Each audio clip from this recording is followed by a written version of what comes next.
Story appears ordinary till you see the core side of it. And what you're looking for is the story behind the news. We bring it to you from Lagos, the commercial capital of Nigeria. Giving you all sides and political stories round the clock. Every detail from the start line to the final whistle. CoreTV News, expanding your view.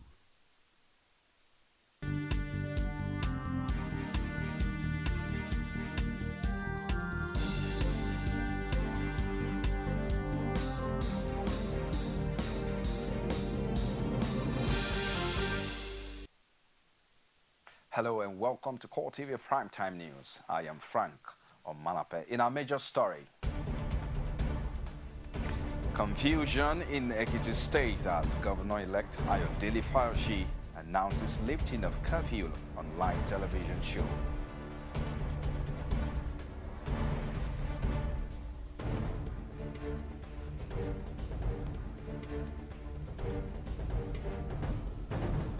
Also in this program, tension mounts as military shuns order by Chief Judge to vacate siege on Ado-Ekiti Court.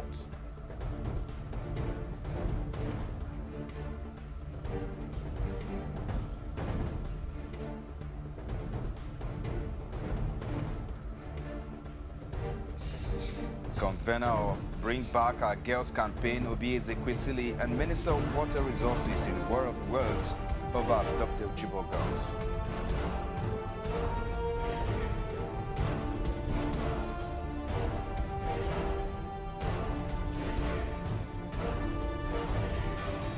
Outside Nigeria, Syrian cult fighters reclaim key hill from ISIS militants in Kobani.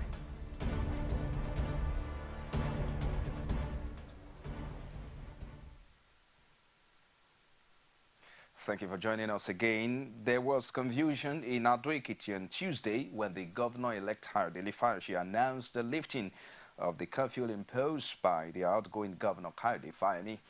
The governor-elect will return to Ekiti in the afternoon amid cheers and jubilation by his supporters. Announced this while featuring on a live radio and television interview monitored on the Nigerian Television Authority in Ado-Ekiti. Fayemi had on September 26 while declaring a dusk to dawn curfew, and the state said there will be no movement between the hours of 7 p.m. and 7 a.m. every day till further notice. The declaration followed widespread violence across the state capital after the murder of a former chairman of the National Union of Road Transport Workers, Omolafe Aderiye, by unknown gunmen. Fayose said residents should ignore the subsisting curfew and go about their normal duty because it has brought untold hardship to the people. He promised to personally seek the release of anyone arrested by law enforcement agents. Fayose likened the alleged last-minute effort by the All Progressive Congress and the Ekiti 11 to stop his October 16 inauguration to the last kick of a dying horse. Despite the directive of the Chief Judge of Ekiti State, Ayo Daramola, to reopen all courts in Ekiti State, the military siege on the Ado-Ekiti High Court remains.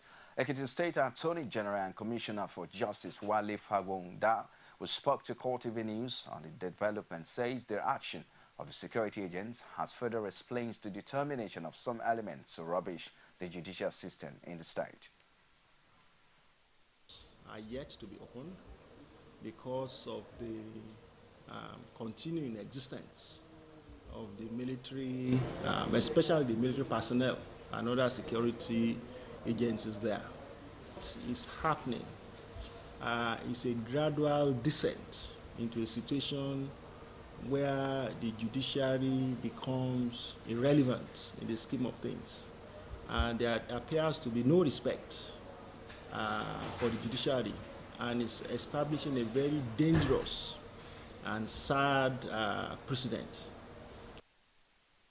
Added that there is a need to correct what he described as a anomaly before it becomes a point of bad reference in history. He looked at me with such audacity and said, what are you saying, Mr. Attorney? Is this not the state where somebody beat up a judge? What happened? Did people not invade the court? What happened? So, you know, for this state, we are gradually going down the slippery slope of lawlessness. And that is truly tragic. It's truly tragic. People see politics now, but in the long run, they will see that access to justice will be the loser in all this. The Ado-Ekiti High Court has been the center of drama over the E11 case, challenging the eligibility of Governor-elect Ayo Farishe to contest in the June 21 governorship election. Farishe is, however, due for swearing in on the 16th of October. The recent invasion of Ado-Ekiti Court and its ongoing siege by security agencies has again received knocks. At this time around, Speaker of the House of Representatives, Aminu Tambuwa, National Chairman of the APC, John Odigi Oyegun, and former Governor of Ekiti State, Segun Oni, are the latest to condemn the assault. Our correspondent Rashid has more in this report. The dust raised by the Ekiti High Court invasion is not settling anytime soon, especially when the siege on the court enters its second week. Speaker of the House of Representatives, Aminu Tambuwa, condemned in strong terms the invasion, saying it's an affront on the last hope of the common man. It's an unfortunate incident. Judiciary is not only the last hope of the common man, but is an institution and an arm of government that should be respected by all and sundry. By the time we decide to take laws on our hands, who will be there to adjudicate for who and for what and on what matter? It's unfortunate, it's condemnable, it should be investigated, and those who perpetrated that act must be brought to book. For the national chairman of the All Progressives Congress, John Odigi Oyegun, the development portrays lawlessness that has eaten deep into the nation's cankerworms. Anybody seeing what is going on today, the dollars being transmitted to South Africa, the crisis we have in the Northeast, and all the other disgraceful things and the sheer impunity, and what is today happening in Ekiti State, because of which I refuse to personally go and accept my national honor. I accepted the honor, but I personally could not think of going there smiling, shaking hands, when the entire judiciary, the last hope of this nation, the last hope of the common man, was being so brutalized and bastardized. The former governor in Ekiti State, Segun Oni, regrets the clampdown on the judiciary in a democratic dispensation. He warned the elites against running foul of the legal system. The court cannot sit. If people will have the power to overpower the courts, this did not happen in the worst days of the military. No military government muzzled down the judiciary to say this case would not be heard. And it was so. This is a civilian government. This is a democracy. I only hope that the political elites are not going to create more turmoil. The Ado-Ekiti Court invasion saga and developments playing out after have thrown up a lot of unanswered questions and left observers watching with keen interest. Rashid, CoreTV News, Ado-Ekiti. The recent judgment of the Court of Appeal in Akure over the eligibility of the Osun State Resident Electoral Commissioner to conduct elections has been generating controversy in law circles. The judgment favors the PDP's prayers to stop Tony Akeji from conducting the 2011 elections over an alleged partisanship. The judgment has, however, been subjected to different interpretations. Our correspondent Rashid met with some lawyers in Osogbo, the Osun State capital, and brought back this report. The appeal court sitting in Akure has thrown out the appeal filed by Akeju and INEC for lack of jurisdiction. The appeal challenged an earlier judgment of the Federal High Court in Osogbo on February 2011, which stopped Akeju from presiding over the affairs of INEC in Osun River partisanship. The verdict has again been given different interpretations by lawyers on both sides of the political divide. The simple legal effect of this is that all those people, members of the Osun State House of Assembly, members of the House of Rep from Osun State, members of House of Senate from Osun State, who emerged as a result of the conduct of that election by Akeju, by implication of law, have lost their mandate. So because the basis, the foundation of their performance of their election into those houses has been removed by positive order of an appellate court. Ayoade, as expected, did not disappoint his paymasters as he wasted no time in linking the judgment to the ongoing electoral tribunal sitting in Osun. Election is a process. It doesn't start with voting, and it doesn't end with voting alone.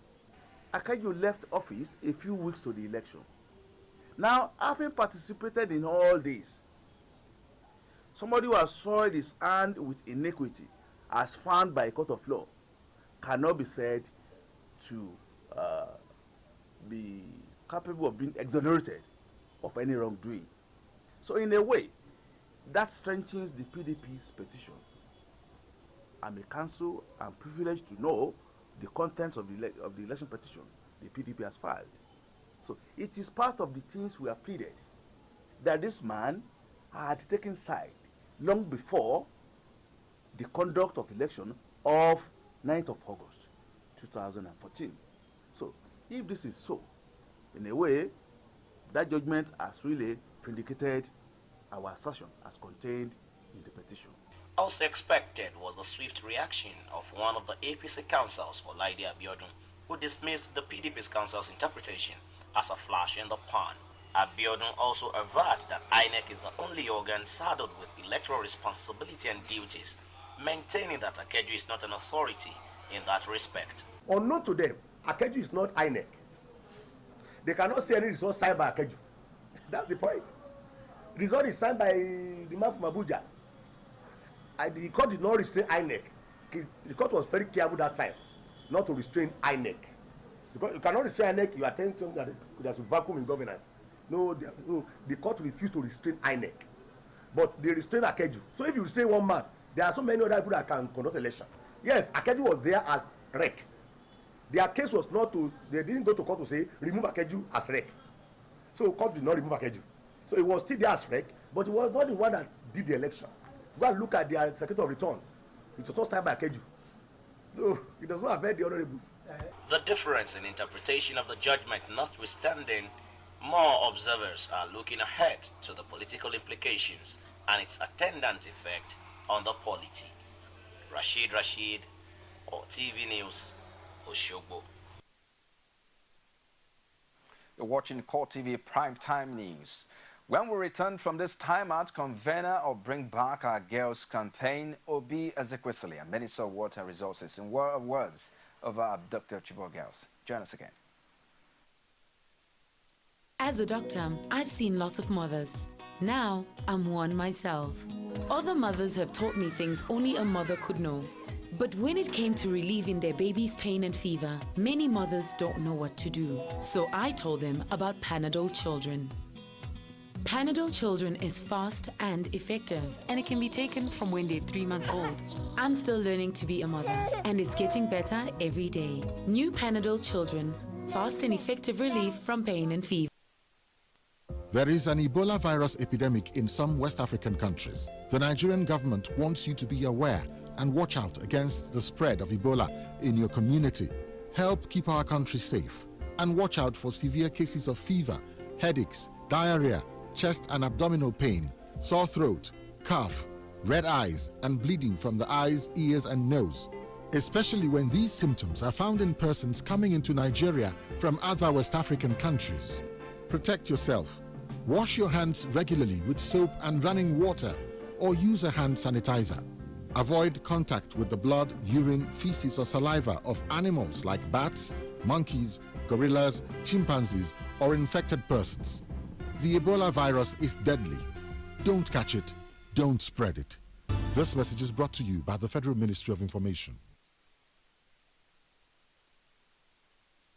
TV Primetime News. Here is a quick reminder of some of our major headlines. Confusion in Ekiti State as Governor-elect Ayodele Fauci announces lifting of curfew on live television show.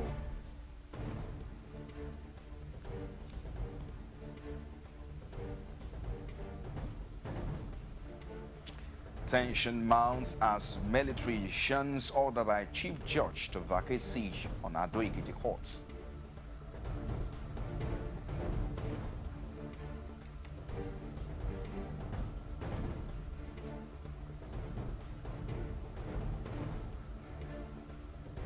A convener of Bring Back Our Girls campaign, Obieze Kwesili, and Minister of Water Resources in War of Words over abducted Chibok girls.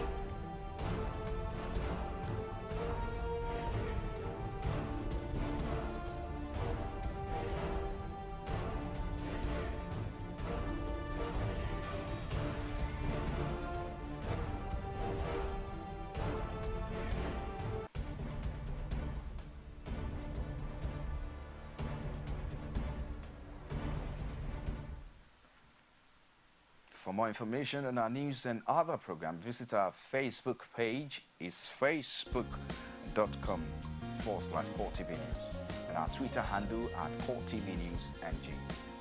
You can also log on to www.youtube.com/CoreTV, leave a space, the news.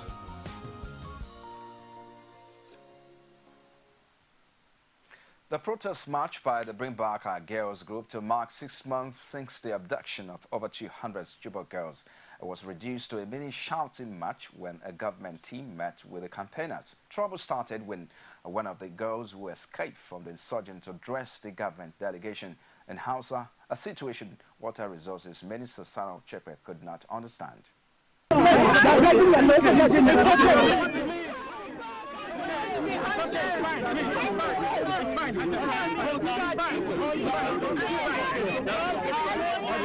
He needed to prove power. What power are you proving? I don't know. I'm disappointed. I am disappointed. Who is he, sir? You know the reforms that were not about transactions. You know the reforms that were about reforming the institutions of education. Shame on you, Sarah.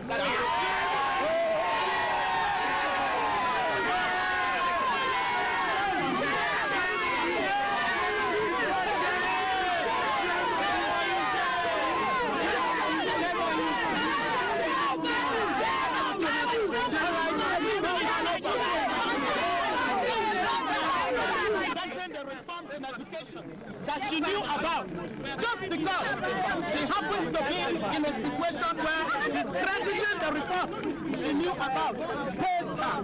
The day is coming when you will recant what you have said. All right, CV. And I'm doing this. What are we demanding?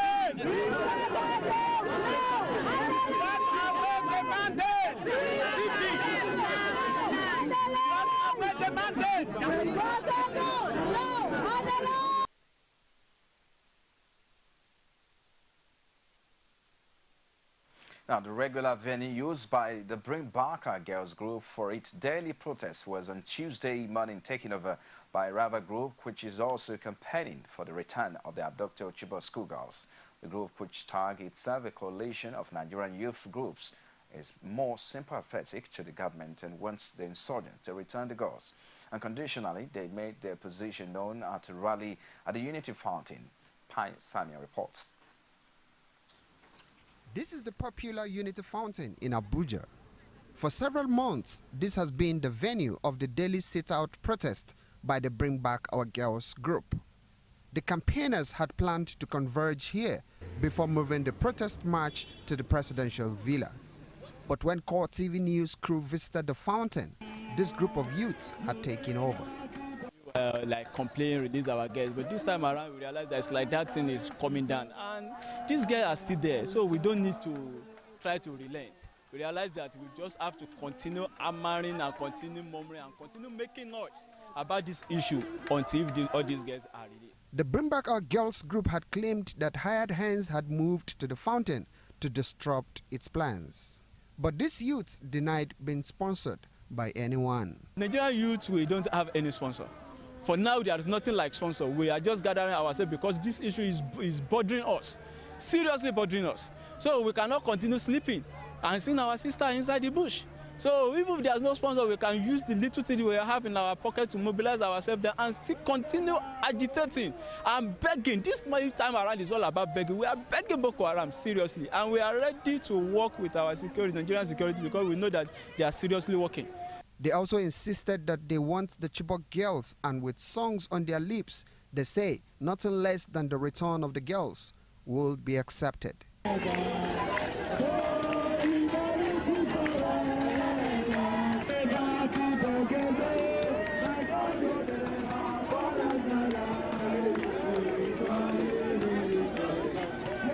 All these were done under the watchful eyes of security operatives who appeared to have been stationed to ensure that only this group make use of a venue that the Bring Back Our Girls group had used for its regular sit-outs. Pius Samuel, CoreTV News, Abuja. A member of the Chibok community, Samson Adoku, says villages in the area are now almost deserted. He told CoreTV News in Abuja that over 75% of community members have fled for fear of Boko Haram attack. He also revealed that troops have been having regular gun battles with insurgents in the area.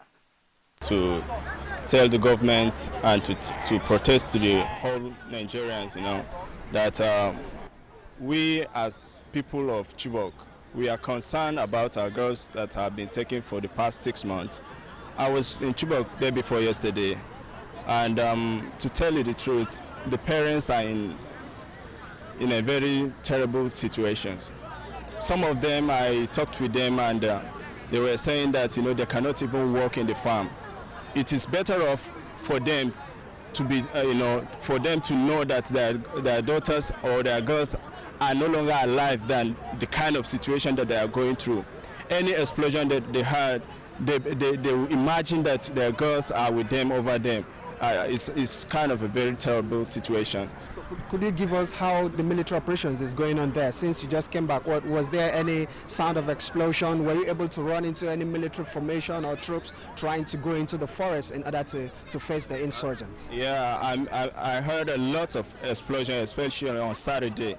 On Saturday, I was in church actually on Saturday, and you can hear the vibration. The roof will be shaking, and it's terrifying.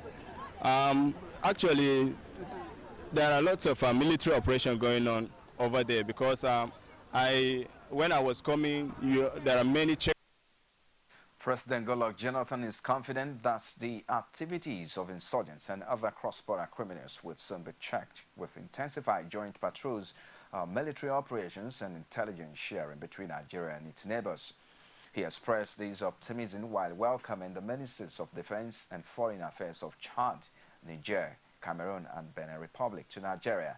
They're in Abuja to work with their Nigerian counterparts on a legal framework for cross-border military operations recently approved by President Jonathan and neighboring heads of state in Niamey, Niger Republic. Jonathan also reaffirmed his belief that decisions made in Niamey will boost joint actions against Boko Haram and other cross-border criminal groups. He told the visiting ministers, who were accompanied by Nigeria's Minister of Foreign Affairs, Aminu Wali, and the Chief of Defense Staff, Alex Bade, that he expected them to come up with an effective action plan for the successful implementation of decisions reached by the leaders of all 4 countries. The President Goodluck Jonathan's transformation agenda receives a boost at the Federal Institute of Industrial Research, Oshodi, in Lagos on Tuesday. The institute played host to the presidential team led by Vice President Amadi Sambo, who represented Jonathan at the occasion of the Firo Investment and Technology Week. Oluwaseyi Adegoke reports that the event explored the role of science and technology in job creation and one of the pillars of the President's transformation agenda. Our report is presented from our studios. The event will start sustainable job creation through Firo technology. The aim is to showcase the institute's potentials in the area of job creation and reduce unemployment to the barest minimum. The Director General of Firo, Nwakego Elemo, says the institute is a technology provider established to boost the nation's economy. Many people think Firo is only for bread, but we can see today that we have over 250 commercializable R&D results, which is one of the reasons why we are showcasing our technology today. Chairman of the event, Obao Tudeko, says governments and the organized private sector must work together to promote the country's rich capital and human resources. Industrial potential of Nigeria can only be optimally harnessed through well-defined public and private sector partnership.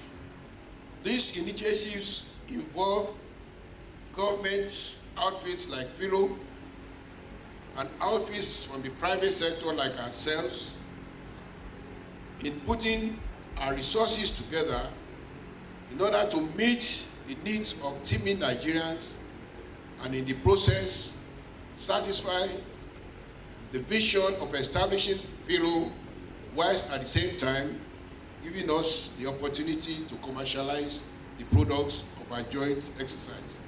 The Minister of Trade and Investment, Olusegun Aganga, for his part, says technology and innovations are critical to the nation's economic development. This year's theme, Sustainable Job Creation through Philo Technology, could not have come at a better time than this, when there is increased focus on job creation for our teeming population.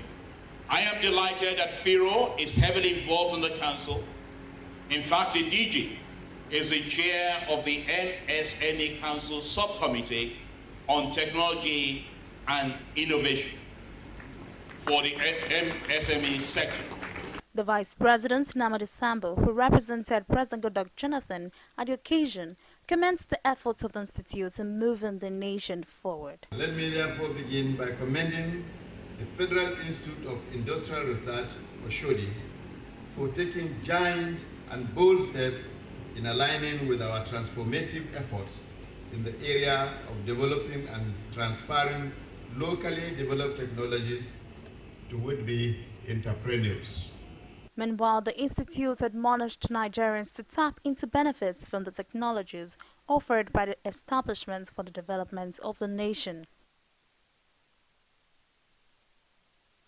Representatives of the World Bank on Tuesday paid a courtesy call on the Adamawa State Governor Balangilari at the Government House in Yola to express gratitude over the Nigerian Health Investment Project backed by the bank. A leader of the team says the pilot project, which started in Furore local government area of the state and yielded results, has necessitated its extension to other parts of the state. The $50 million project, spanning a period of 5 years, will also be taken to Michika and Madagali local government areas that are already affected by the insurgency. By the end of this week, we will have covered 12 out of the 21 local governments, and before the end of the year, all the local governments in the state will have been completely covered. This has only been possible because of the cooperation that we enjoy from the State Ministry of Health, from the State Primary Healthcare Development Agency, and from the good people that constitute the local government agency departments all over your state. It is not the World Bank coming to implement here. It is your people that are doing this implementation. And I want to commend you and commend your state for this cooperation that we enjoy with Adamawa State.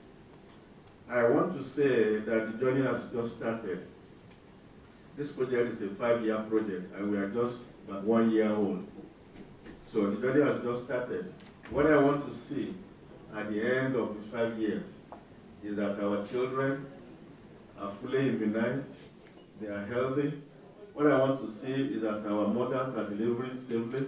What I want to see is the health sector that is buoyant, the health sector that we can rely on. Governor Balangilari acknowledges the World Bank for its intervention in the health sector and requests that other areas which need intervention in the state should also be given attention by the World Bank. We appreciate you. And of course, like Oliver too, even ask for more intervention in areas that are not within the ambit of your present assignment. And we have confidence in the leadership right now, and like I said, will support these noble and laudable objectives of the World Bank. And in this regard, therefore, I say thank you very much on behalf of the good people of Adamawa State, and look forward to more partnering between us and the World Bank, like I said, in other areas apart from the healthcare sector. Meanwhile, the governor of Adamawa State, Balangilari, has approved the appointment of Ibrahim Andrew Weye as the secretary to the state government with immediate effect. Ngilari also approved the appointment of the following officers, including P.P. Elisha as the director of press, Ambrose Basu as personal assistant to the governor, as well as Maxwell Duku, who is the press secretary to the governor. The appointment is contained in a press statement signed by the chief of staff to the governor, Chubadu Tijani. The Senate has assured Nigerians that the 2015 budget will be passed into law before the end of the year. Deputy Senate President Ike Ekweremadu, who said this while presiding over the plenary, confirmed that the upper legislative chamber will receive the 2015 appropriation bill from the executive within the next few weeks. He also said the petroleum industry bill and the constitutional review amendment bill will be given accelerated hearing. We'll take another break and return with business, sport, and stories outside Nigeria. Don't go away. Welcome you to From the Ivory Tower and happenings around the country. Varsity teachers get to air their views. Students are actually not left out. We bring you intellectual ends from the events happening around you. This is dedicated to educating the populace with a spice of entertainment. From the Ivory Tower, Tuesdays, only on CoreTV News.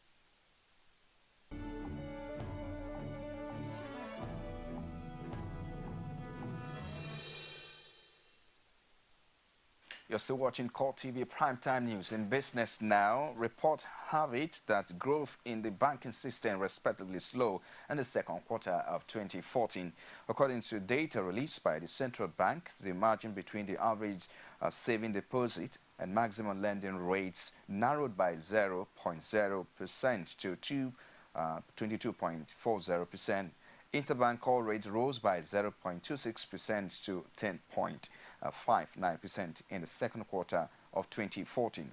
The data indicated that the value of many market assets outstanding at the end of the second quarter of 2014 increased by 3.4% to 7.1 billion naira, compared with the increase of 1.1% at the end of the preceding quarter. Total federally collected revenue stood at 2.6 billion naira.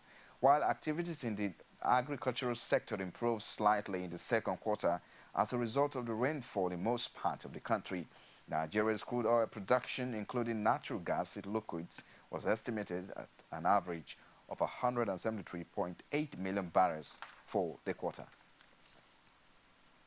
The Bureau of Public Enterprises has denied claims on the acquisition of the Aluminium Smelting Company of Nigeria by the BFIG or any other group other than the present manager's Russo. Public Enterprise also maintained that the court decision on the 30th of September 2014 on which BFIG based its position is already a subject of an appeal. The Bureau insisted that since BFIG failed to comply with the Supreme Court's judgment of 6 July 2012, it has no right to the shares or to the Oscom plant in question.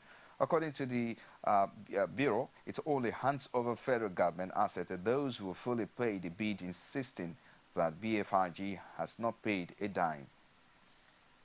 Now in capital market, now the Nigerian Stock Exchange on 23rd of June 2014 has published a notice of its intention to delist 24 companies from the daily official list due to the non-compliance with provision of the listing rules and pursuant to Clause 15 of the General Undertaking.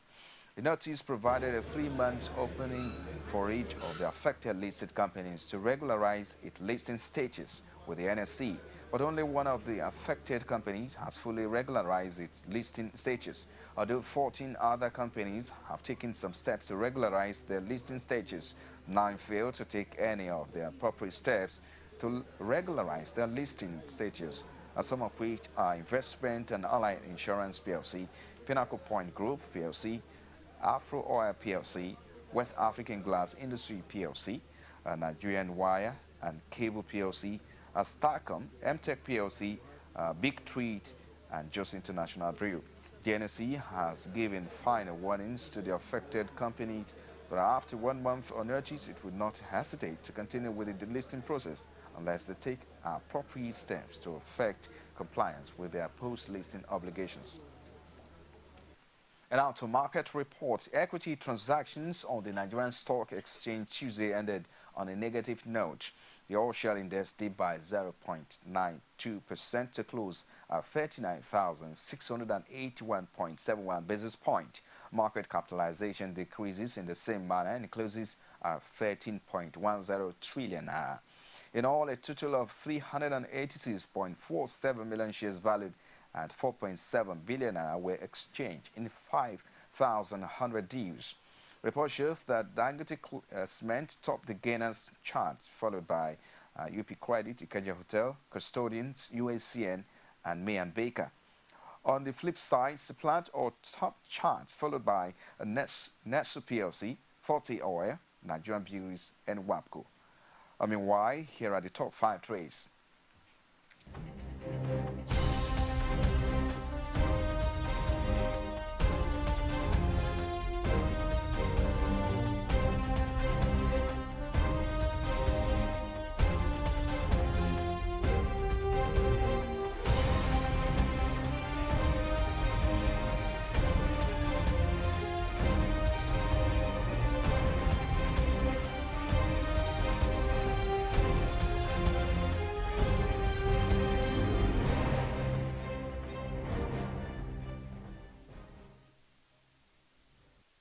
You're still watching CoreTV Primetime News. We take another break now. I'll be back with sport and other stories. Join us again.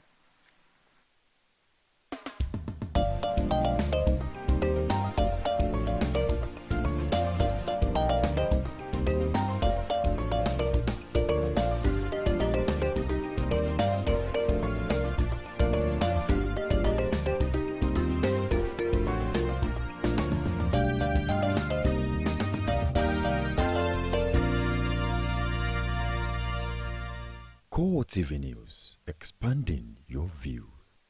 Our style, that's what he delivered. Here's that ball storming, Oyo with a flying lead.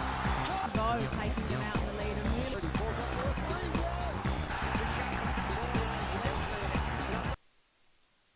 And in sport now, Sport Minister Tammy Danagogo, accompanied by the Director General of the National Sport Commission, Benga Elegbeleye, and the NFF President Pini Kamaju, paid a surprise visit to the team during its evening training section at the main bowl of the National Stadium in Abuja. The minister, in his brief address to the players, said he was doubly sure that Nigeria will qualify for the championship in Morocco, adding that obstacles that have been noticed have been eliminated. He assured players and officials of the team of President Goodluck Jonathan's support in the remaining 3 qualifiers leading to the finals in Morocco. The minister said the team must not be distracted by criticism from Nigerians, adding that they were doing that because of a huge belief they have in the capacity of the team to deliver. The NFF president spoke in a similar vein, declaring that whatever the team will need to qualify, including his possible resignation for qualification, will be made available. Amaju later came to the Eagles camp at the Bolton White apartment, where he had 2 separate meetings behind closed doors, first with the technical crew led by Stephen Keshi, and later the players.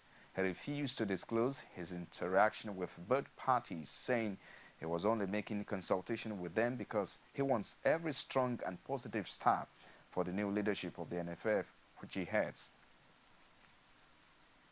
Coach Stephen Keshi has revealed he has several countries waiting to hire him should he be sacked by Nigeria.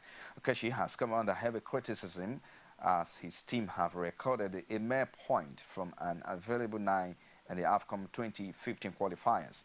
The former Eagles captain, who is on the job without a contract, told AfricanFootball.com, "It's not about the game, it's about other personal stuff. So if tomorrow they say Keshi leave, there is no shaking because other 2 or 3 countries are waiting for me." That's from Keshi.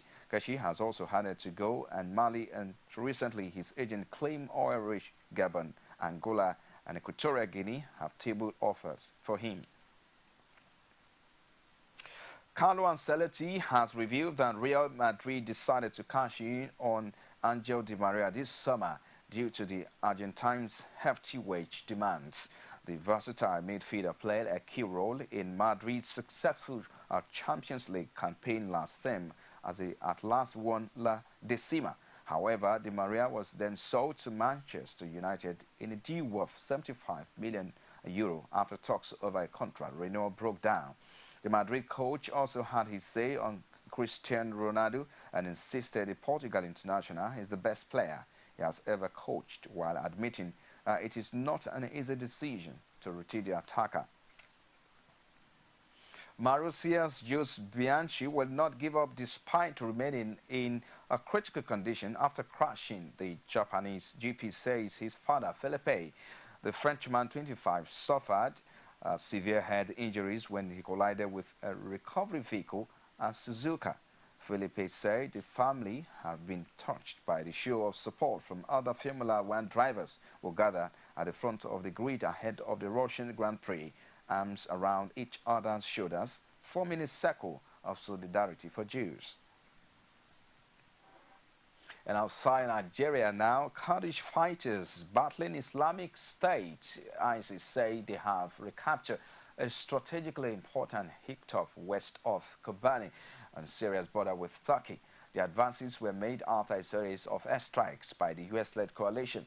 The hill Torshire was captured more than 10 days ago by ISIS militants who have besieged the area for a month. US President Barack Obama has held talks with military chiefs from more than 20 countries on how to combat ISIS in Syria, and said the meeting in Washington is the first time such high-ranking military officials from so many countries have come together since the US-led coalition was formed last month. In a separate development, Turkish warplanes surrounded bomb Kurdish and Workers' Party rebel targets in Hakkari province near the Iraqi border, causing heavy casualties, Turkish media report. If confirmed, this will be the first major air raid by Turkey on the PKK since a ceasefire was reached in March in 2013. The battle for Kobani, a predominantly Kurdish town, has emerged as a major test of whether the coalition's air campaign can push back ISIS. 2 weeks of airstrikes against ISIS targets in around Kobani have allowed Kurdish fighters to slow the jihadist advance, while Kurdish and Western leaders have warned that the town is still likely to fall.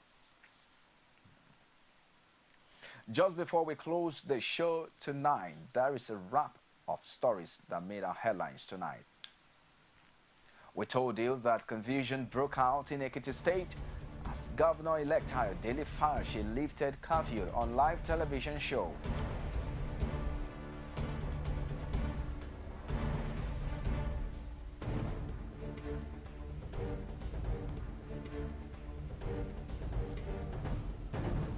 We also brought to you a report that tension is mounting as military shuns order by Chief Judge to vacate siege on Ado-Ekiti courts.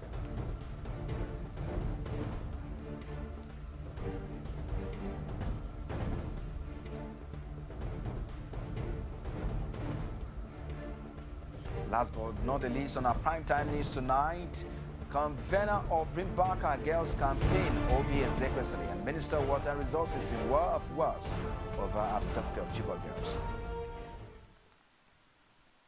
And that has been our show tonight on CoreTV Primetime News. Many thanks for watching.